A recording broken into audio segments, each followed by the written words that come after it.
Subscribe to our YouTube channel and press the bell icon to get the latest updates. Take one look at the map of northeastern India, especially Arunachal Pradesh, and then we'll zoom and expand the area we'll talk about today.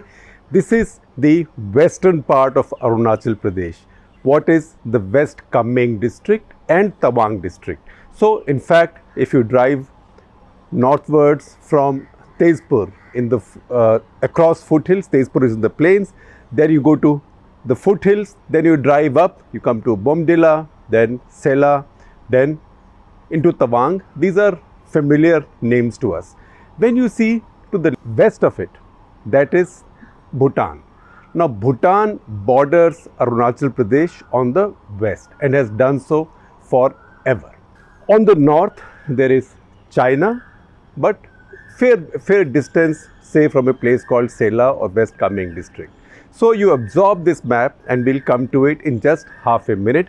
First of all, we know that today both India and China have issued statements based on the conversations that they are special representatives. Both are cabinet level functionaries. One is Ajit Doval from the Indian side, our national security advisor, who's a cabinet ranked officer, and also Wang Yi from the Chinese side.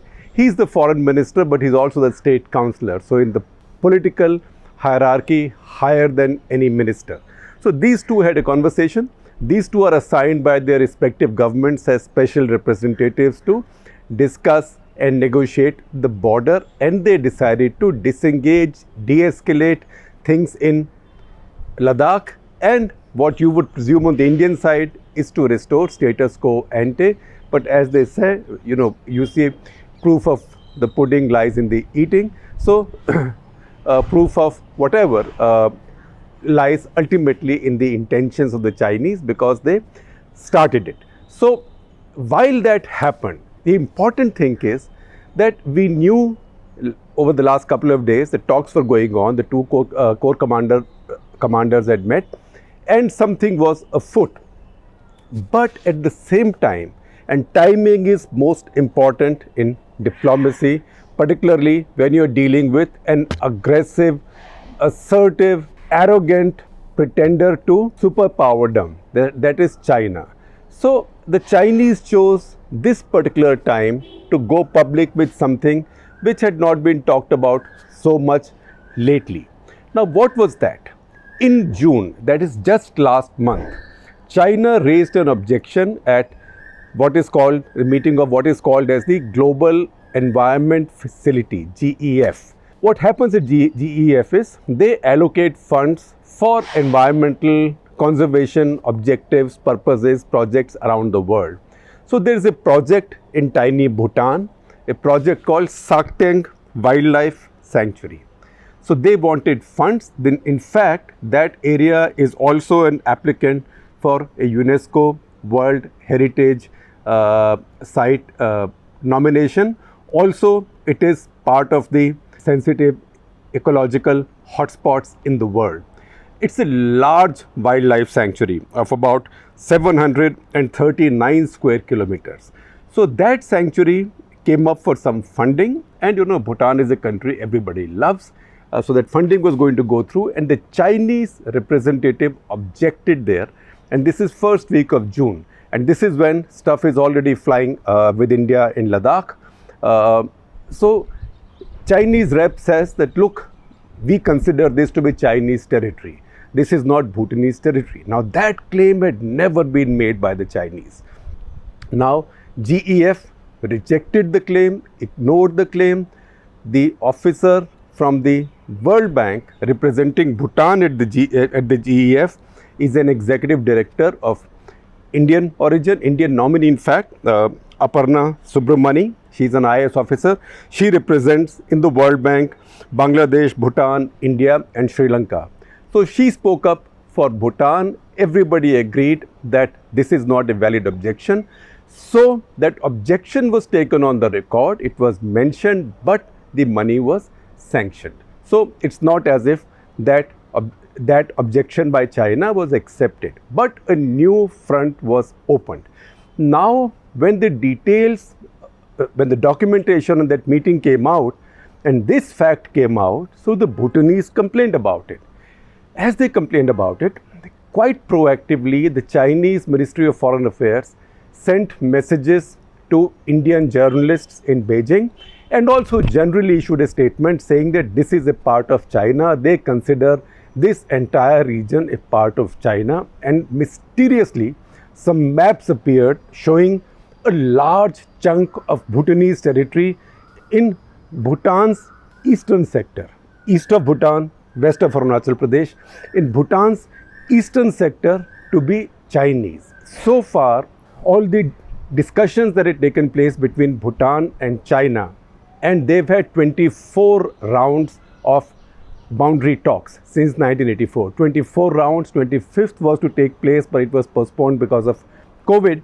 This territory in the eastern zone was never mentioned. They had trouble or dispute over two territories. One, a 269 kilometer territory in the Doklam Plateau that we keep hearing about all the time, and second, about a 495 square kilometer chunk in this central sector. And in fact, there have been stories that the Chinese had even offered to trade the two, telling the Bhutanese that they'll give up their claims over the central sector if Bhutanese accommodate them on the western sector.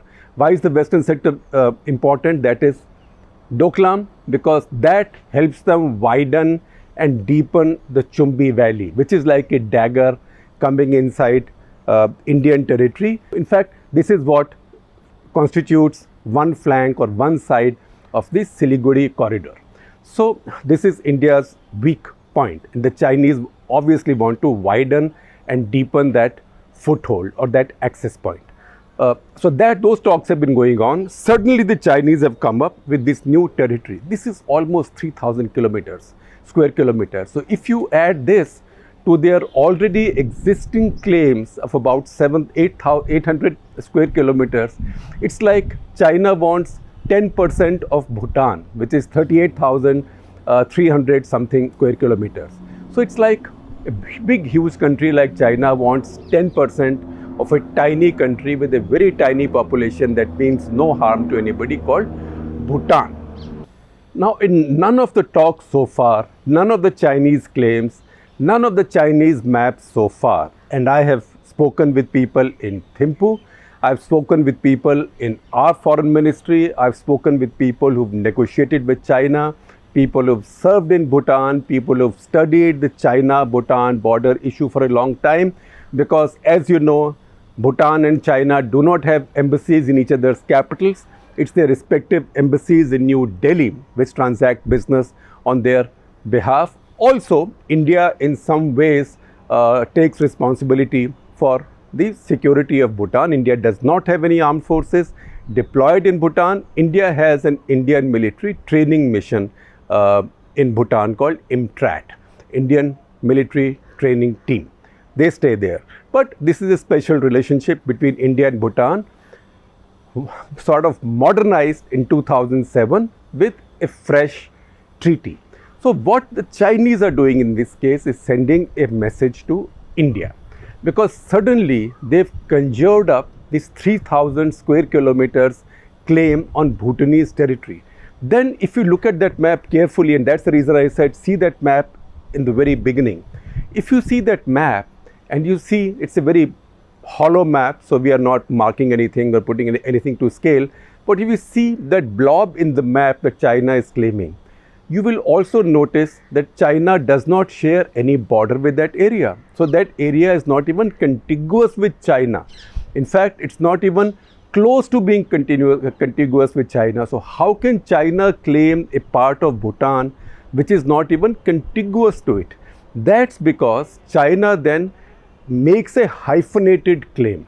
Because they claim India's Arunachal Pradesh, now to get to this part of Bhutan, they have to actually come past Tawang, come past Sela, and then go west from there and then go into this region. And if they take this entire region, then they are coming once again to the foothills of Assam. In fact, three of Assam's important rivers, that is Manas, Bara and Dhansiri, they come in from this district, from the same from Sakteng Wildlife Sanctuary, which is included in Bhutan's largest district, which is Trashigang district. So in fact, the territory China is now laying claims to is half of Trashigang district.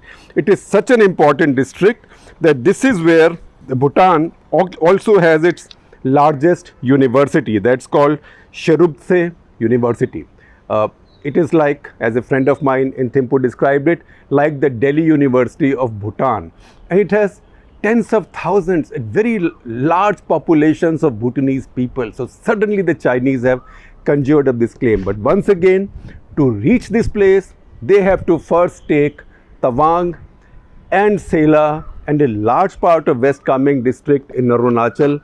Only then they can access it, because they share no contiguous border with this area. So you have mischief written all over this. Now I can tell you a lot of history for this, but history is really not so important, because the Chinese do conjure up their claims as and when they wish, because theirs is now a case of jiski lathi uski bhais. They can decide what they want to do, and then they always paint their claims in some kind of colors of anti-colonialism. So in this case, I am sharing with you a Twitter thread from Professor Taylor Farwell at MIT. MIT as in MIT, where M is for Massachusetts. At MIT, he heads the Security Studies program. And he's an expert on this region, especially China. In fact, he has a book about China titled Active Defense, China's Military Strategy Since 1949. So he's given this thread of tweets which tells you that China never laid claims to this area. And these claims appeared all of a sudden. Now, what is this claim about? This claim is about giving India trouble. And it is to tell India that, look, you think you are so powerful while you deal with us on your territory. Now you deal with your friend's territory. And they are telling your friend that, look, you have all this trouble with us because you are a friend of India. So be a good boy, be like Pakistan, if not Pakistan, at least be like Nepal, and you will have no trouble with us. So this is a diplomatic, strategic move on China's part. And what is their excuse? Once again, I only picked it up from Taylor Farwell's explanation, his guesswork, that they say that in 1715, there was a treaty between Bhutan and Tibet that accepted Tibetan sovereignty over this area. And even if it did, even that treaty said that while Tibetans might have sovereignty over that area, Bhutanese people had the right to settle there, to graze their cattle, which is essentially yaks, there. You are going back to 1715. In 1949, this was formalized as a part of Bhutan, and the Chinese have never ever objected to this. So this is something that they just dreamt of. So what have the Chinese done? They have now conveyed to you that, look, you might see that there is a thawing in Ladakh, but we are opening another front for you, not militarily, but diplomatically and strategically. So the strategic challenge, the larger challenge continues. Remember, when they opened out in Ladakh, alongside that, you had trouble with Nepal over Lipu Lake, and Nepalese now have a map that they have to live with forever. Because in our countries, we talked about irredentism, the disease called irredentism in national interest last week. Once that catches a sensitive nationality, then there is no getting rid of it. So there they've created a permanent trouble for India, and now it looks like that they are creating this trouble, hyphenating Bhutan with India. Now, having said that, this is a new China. This is a China that's pushing everybody. So we can feel victimized in India, but every neighbor of China, barring the surrogate states like Pakistan, North Korea, are now feeling victimized. And again, there is a listing that I find from the Indian side. If I list, I'll say China has problems with about a dozen countries in its neighborhood. But again, Taylor Farwell tells you that at least the following countries: Taiwan, India, Bhutan, direct territorial disputes with Taiwan Maritime, with Vietnam and Taiwan over Paracel Islands, with Vietnam, Malaysia, Philippines and Taiwan over Spratly Islands, with Japan over Senkaku Islands, and that disputes with Indonesia, where they've suddenly come up with new claims now so far away from their coast, from their own coast and territorial waters, that they are now creating trouble all over, because as they are pushing and flexing their muscles, everybody is feeling pushed around. So as we speak, and we'll share some stories with you and some screenshots and some links, the Japanese report that they've had the deepest and the longest incursion by Chinese military ships in areas that they consider their own, in Senkaku Islands area and their territorial waters. And that is continuing. While that is continuing, Americans have sent, after 6 years, they've sent 2 aircraft carriers together to carry maneuvers or exercises in South China Sea. This is USS Ronald Reagan and USS Nimitz, a very powerful carrier task force, a double carrier task force with lots of other ships. The Chinese PLA Navy is also carrying out exercises around that area. These exercises are being carried out not far from Spratly Islands, or what the Chinese called as Sisha Islands. Now, you will also see two tweets on the screen. One that Global Times put out, basically trolling the Americans by saying that, look, we have this DF-21D and DF-26 missiles with pictures of missile launchers, and these are aircraft carrier killers.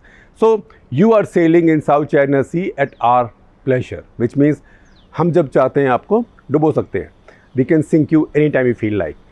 But the Americans also then responded to that with a counter attack by saying, we are not worried by any of this. We are here at our own sweet will. So you can see that this little tutu meme is going on there, but it basically tells you that the Chinese now are telling any power around them, America as the preeminent global power, that look, we are also around, count us in, you can't count us out. Plus they are telling those in their neighborhood who are not their surrogates, who are not. So the Japanese are getting a message, Australians have got a message, India is getting the rudest message, because India is the biggest power around China, and India and China have a history which is not nice. What is being done in Bhutan is also a message to India. This is a case of kahin pe nigahein, kahin pe nishana. Because either they are hoping to price Bhutan out away as India's friend, or they are trying to create another trouble for India to handle, so complicating India's life strategically even more. That's why I would say that we have to watch the entire situation together. So don't get so relieved that Ladakh seems to be on the mend. There also, let us see what on the mend means.